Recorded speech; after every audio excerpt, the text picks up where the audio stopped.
mempertahankan hawa nafsunya untuk membunuh orang lain lewat santet saya gitu mas. Betul. Biarkan mbah itu mati karena Allah, bukan karena ilmunya. Mbah perbanyak istighfar, perbanyak sholawat saya gitu mas. Tapi alhamdulillah mbahnya mau nurut sama saya. Berarti tobat ya? Iya, tobat mas, tobat. Tobat tapi masih sakit. Masih sakit mas. Iya. Karena gini mas,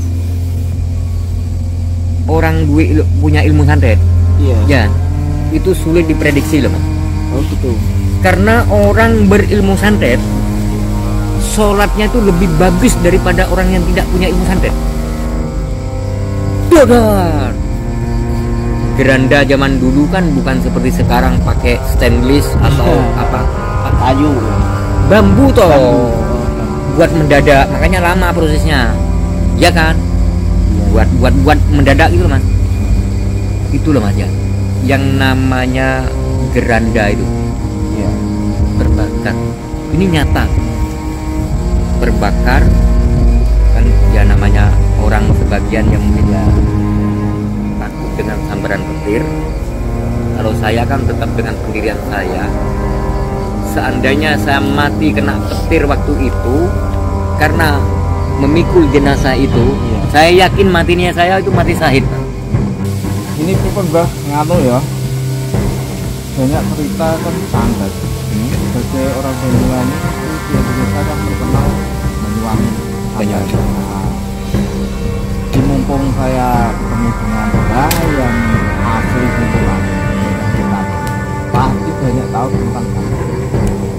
Ini bisa diceritakan bah. Untuk santet kan saya pernah cerita itu banyak jenis Santet. Nah, kalau menurut mbah santet yang paling ganas itu santet apa? Dan di mana itu? Santet ini terkenalnya Banyuwangi.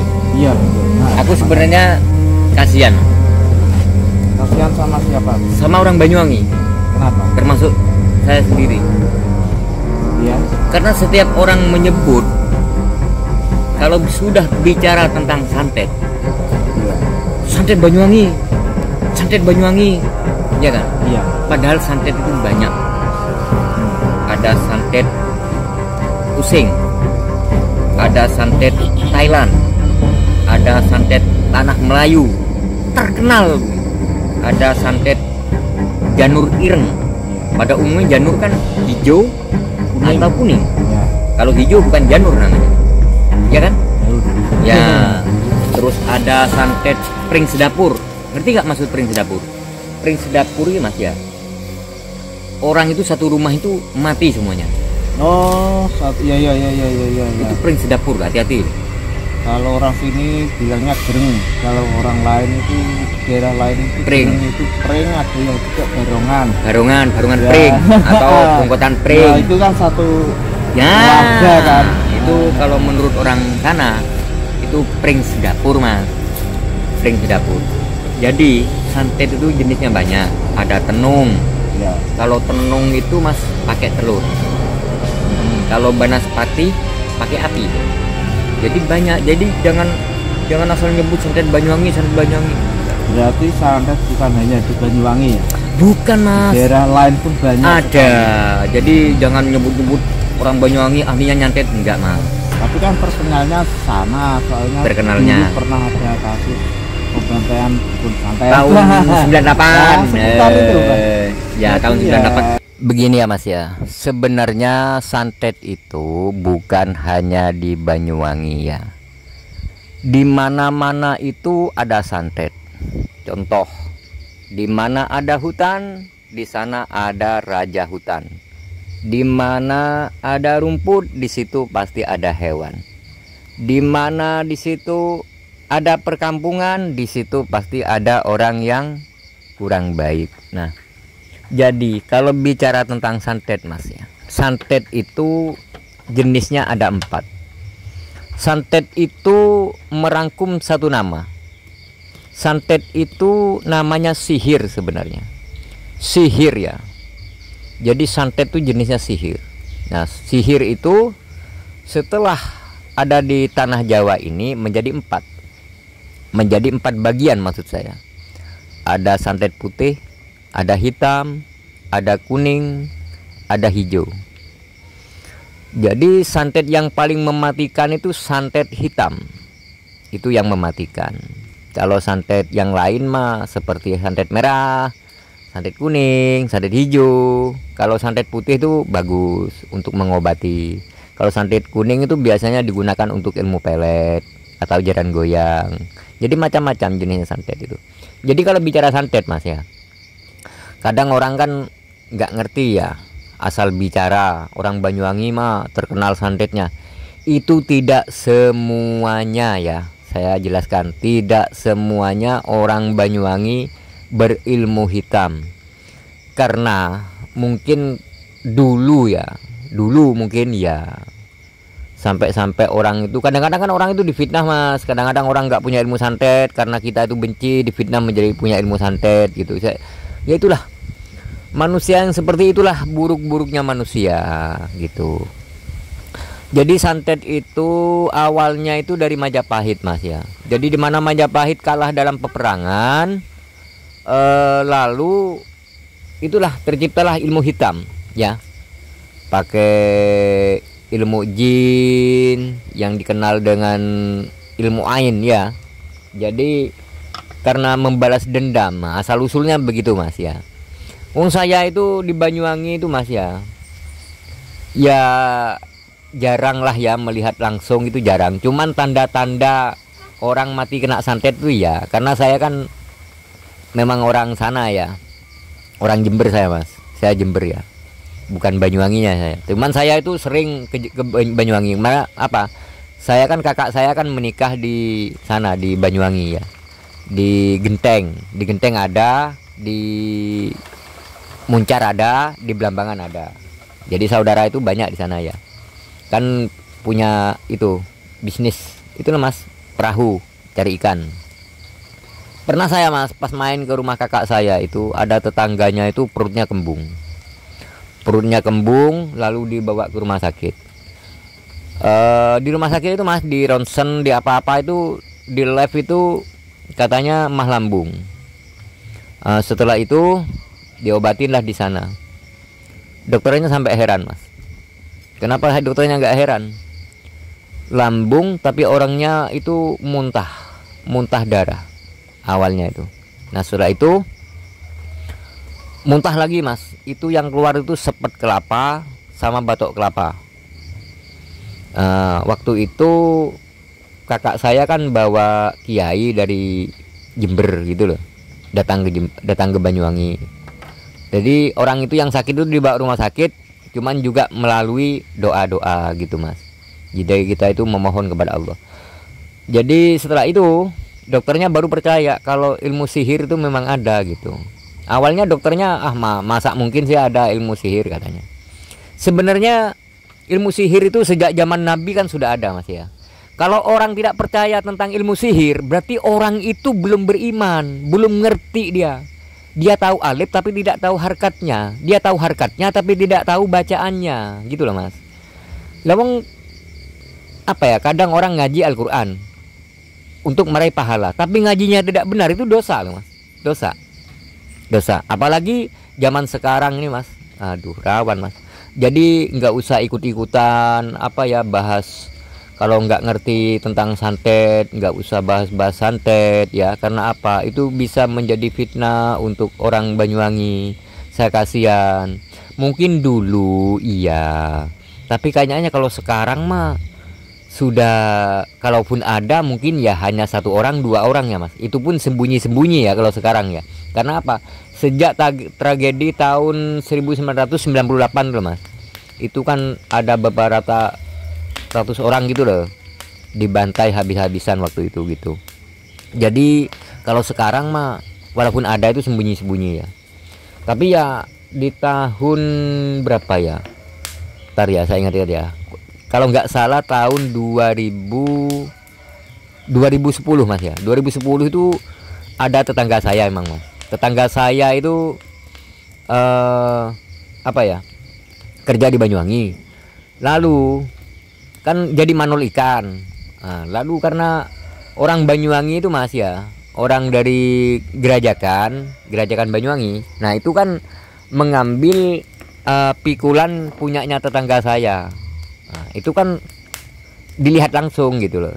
Lalu dimintalah pikulan itu. Lalu marah-marah. Nah, setelah marah-marah mau dipukul sama tetangga saya, orang itu lari. Nah, setelah lari mas, 1 minggu kemudian tetangga saya itu sakit mas di Banyuwangi. Sakit, perutnya kembung. Nah, karena ada tetangga saya yang satunya itu tahu hal seperti itu, wah ini gak beres ini sakitnya, bukan anu ini pasti kena sihir katanya. Ini minggu yang kemarin habis bertengkar sama orang Gerajakan. Kamu masih ingat orangnya? Masih. Langsung mas dicari mas ke Gerajakan, cari Gerajakan ketemu.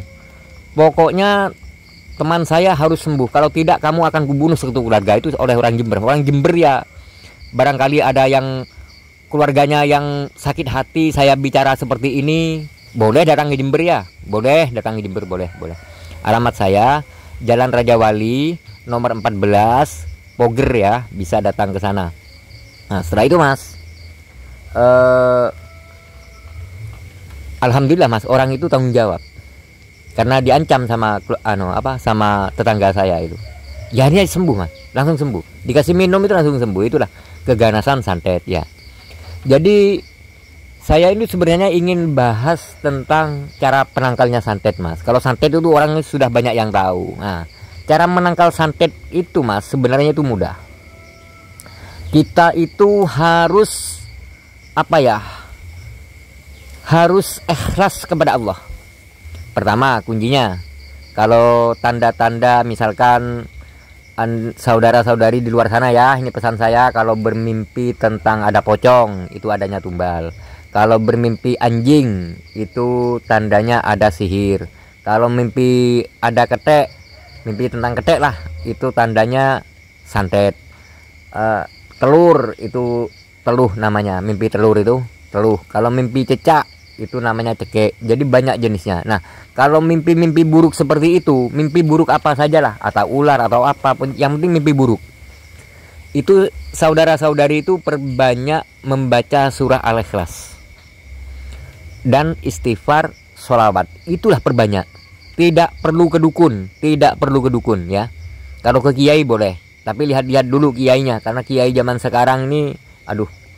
Karena dulu saya pernah ya mendatangi dukun santet. Saya pura-pura ingin belajar ilmu santet waktu itu.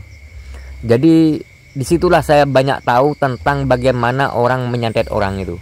Ada yang lewat boneka, lewat pusaka, lewat media hewan, binatang, misalkan cicak. Cicak itu bisa mas buat nyantet orang mas. Ular bisa. Pokoknya yang menjijik-jijikkan itu bisa dibuat nyantet orang gitu. Jadi kalau memang saudara-saudari di luar sana bermimpi tentang hal-hal yang buruk itu tandanya ada orang zolim. Jadi perbanyak surah Al-Ikhlas. Karena Rasulullah dulu ya, di zaman Rasulullah, waktu Rasulullah disihir ya, itulah yang turun surah Al-Ikhlas itu. Jadi saran saya kepada saudara-saudari di luar sana, perbanyaklah mengaji ayat-ayat suci Al-Quran. Kalau tidak bisa mah, misalkan saya nggak paseh ngaji mbah, ya perbanyaklah surah Al-Ikhlas, surat-surat pendek gitu ya, Kulhu seperti itu, terus Al-Falaq, terus An-Nas, itu perbanyak. Karena orang, jangankan orang kena santet ya, orang ada pada hadis Rasulullah, orang itu di masa hidupnya memperbanyak membaca surat-suratan pendek. Hafalnya cuma Kulhu doang, namanya Siti Robaiyah. Nah itulah mas, setelah wafat Siti Robaiyah itu, seluruh malaikat diperintah oleh Allah, wahai malaikat, halangilah teriknya matahari, karena Siti Robaiyah sekarang ini wafat. Nah itu mas, kebaikan Kulhu itu mas. Jadi Kulhu itu luar biasa mas ya. Jadi itu pesan saya, nggak usah ikut-ikutan zaman sekarang. Habib gini, ulamanya gini, terus kita mau ikut siapa? Nah, kan banyak umum kan sekarang, kiainya teriak-teriak, habibnya teriak-teriak. Aduh, yang bikin heboh ini rebutan nazab. Coba ya, kalau kita punya otak sehat, kalau kita benar-benar malu kepada Allah, kalau kita benar-benar takut kepada Allah, Imam Mahdi itu mah didatangi oleh sekelompok orang. Wah, yang akan datang. Setelah Imam Mahdi didatangi, wahai kau adalah Imam Mahdi. Imam Mahdi itu mas apa katanya? Bukan saya. Imam Mahdi jelas-jelas itu keturunan Rasulullah. Tapi Imam Mahdi tidak mengakui kalau dirinya keturunan Rasulullah. Kenapa yang Habib-Habib sekarang itu malah membeberkan saya keturunan Rasulullah, saya keturunan Rasulullah? Kalau saya mas ya, saya memang keturunan Nabi mas, tapi Nabi Adam gitu. Padahal Rasulullah sudah bersabda ya mas ya, kelak siapa yang mengaku-ngaku sebagai keturunanku, maka umat tersebut sudah mengambil kedudukannya sebagai orang kafir. Orang-orang sekarang mungkin ya baca kitabnya dari Habib, kitab tafsir, kitab apa. Saya nggak bisa ngaji kitab, tapi saya insya Allah selalu mengingat wejangan dari mbah-mbah saya mas ya. Jadi saya nggak perlu membeberkan saya itu nasab siapa, saya itu turunan siapa, karena Allah itu tidak melihat kamu nasab siapa, kamu keturunan siapa. Sekali buruk di hadapan Allah, tetap orang itu buruk.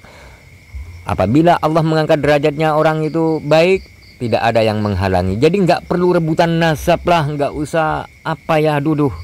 Yang Habibnya gitu, nggak usah apa ya, nggak usah gembor-gembor. Karena apa ya? Suara lantang ketika berdakwah itu bukan dakwah namanya, teriak-teriak ya. Jadi nggak usah lah, karena apa? Suara lantang itu suara setan ya. Kalau memang para Habib sebagai keturunan Rasulullah, seharusnya itu lemah lembut, nggak teriak-teriak, nggak ngajak perang, nggak ngancam-ngancam orang gitu ya. Karena apa? Saya walaupun bukan kiai, bukan ustadz, saya hanya orang biasa, tapi saya mengajarkan seperti itu. Kalau bicara jangan keras-keras ya. Contoh, pasti semua orang tahu Nabi Nuh, Nabi Luh. Kenapa istri Nabi Nuh tenggelam bersama anaknya Kan'an? Padahal sudah Nabi ya. Nabi, istri Nabi itu, anak Nabi. Nabi Luh juga demikian. Istrinya Nabi Luh itu menjadi patung batu sampai sekarang. Istrinya Nabi. Apalagi cuman ngaku-ngaku keturunan yang belum pasti. Kalau memang iya, saya yakin akhlaknya tidak seperti Habib-Habib zaman sekarang. Kalau itu memang iya, coba kita pikir secara sehat. Jadi kalau apa ya, sudah akhlaknya tidak baik, sholatnya juga tidak baik, penyampaiannya tidak baik. Karena apa? Kebanyakan sekarang dakwahnya ulama nggak boleh miskin. Yang dimaksud ulama nggak boleh miskin itu ya bukan harta, salah. Ulama nggak boleh miskin itu nggak boleh miskin iman, harus kaya akhlak, kaya ilmu, gitu, kaya senyum, ramah, itu baru ulama. Yang disebut ulama adalah warisan Nabi, yaitu kalau ulama masih teriak-teriak, suka mencari aib orang, membeberkan aib orang, iri sama kiai yang lain.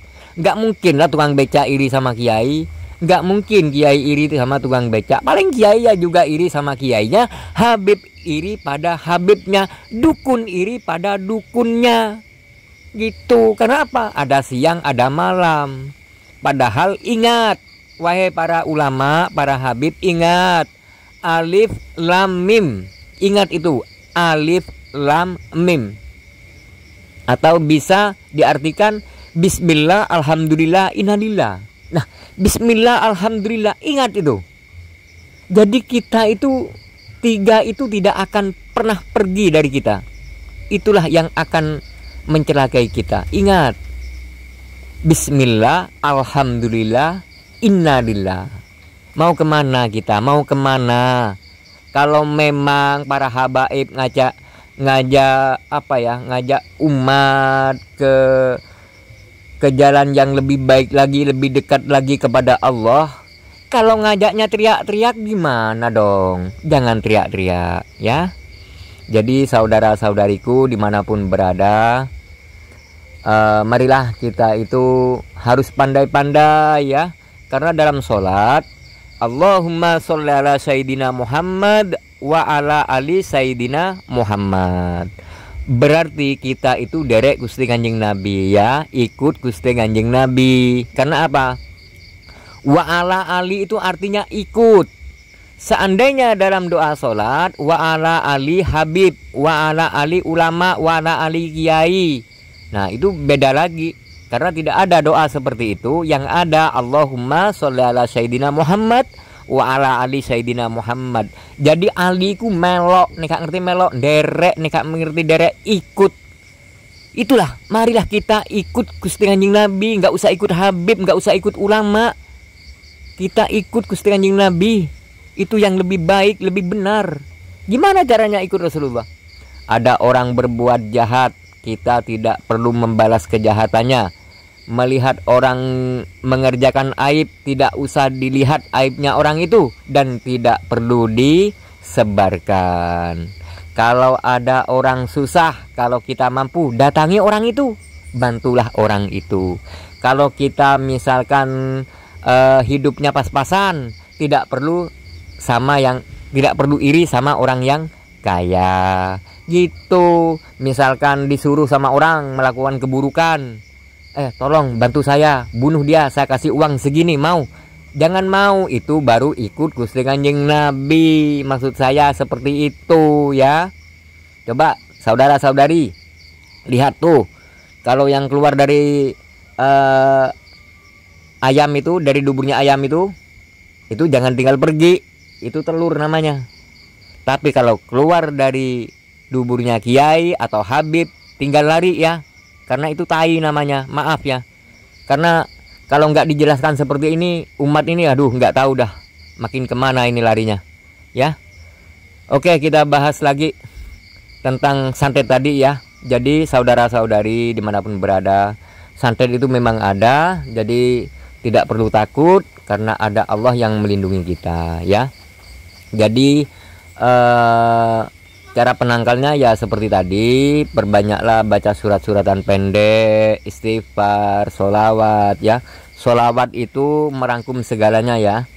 Siapa yang selalu mengamalkan sholawat Nabi, maka orang itu kelak akan selamat di 3 tempat ya. Mulai dari dunia sampai ke akhirat selamat. Kan sudah ada tuh, kan sudah jelas di perjanji itu. Hauduka salfil mubarat lirduna yauman nusur. Apabila ada seorang kiai berdoa dengan doa sholawat ya, aminkan ya, tidak usah mikir kemana-mana ya, aminkan yang khusyuk. Coba buka di perjanji itu. Hauduka salfil mubarat lirduna yauman nusur. Maka Rasulullah kelak akan memegang kunci air telaga dari surga. Siapa yang meminumnya, maka orang itu tidak akan pernah haus sampai ke surganya Allah Subhanahu wa taala. Dan hauduka salfil mubarak lirduna. Lirduna itu ada sebuah timbangan, di mana timbangan keburukan dan kebaikan. Sopo-sopo yang bisa, yang ikhlas dengan yakin mengamalkan sholawat Nabi, itu akan diselamatkan di timbangan itu, maka diberatkan ke amal baiknya. Terus yauman nusur itu jembatan Shiratal Mustaqim. Aduh ngeri teman-teman ya. Jembatan Shiratal Mustaqim itu ada 7 golongan. Ada yang lewat dengan secepat kilat, ada yang secepat mata, ada yang secepat angin. Ya ada juga sih yang sampai jalannya itu sampai nggak karu-karuan, karena orang itu tidak dapat pertolongan. Ingat itu. Jadi nggak usah gembor-gembor di dunia, nggak usah sok baik deh, nggak usah sok keturunan, karena Allah tidak memandang kamu nasab siapa, kamu keturunan siapa. Itu pesan saya. Jadi saya harap kepada saudara-saudari dimanapun berada, kalau memang merasa terdampak kena sihir atau santet, jangan berburuk sangka. Periksalah dulu ke dokter. Kalau periksa ke dokter nggak ada penyakitnya, apakah sudah punya tanda dari Allah, yaitu lewat mimpi. Kenapa manusia itu kok kadang kan ada mimpi itu kembangnya orang tidur? Bukan. Kita kan bukan nabi. Kalau nabi lewat wahyu ya, lewat mukjizat. Kalau kita kan manusia ya lewat mimpi gitu ya. Jadi saudara-saudariku dimanapun berada, saya harap dengan hormat, dengan rendah hati ya, marilah kita menjadi umat yang sesungguhnya, nggak usah ikut ini itu yang tidak jelas, hanya bisa mempecah belah umat ya.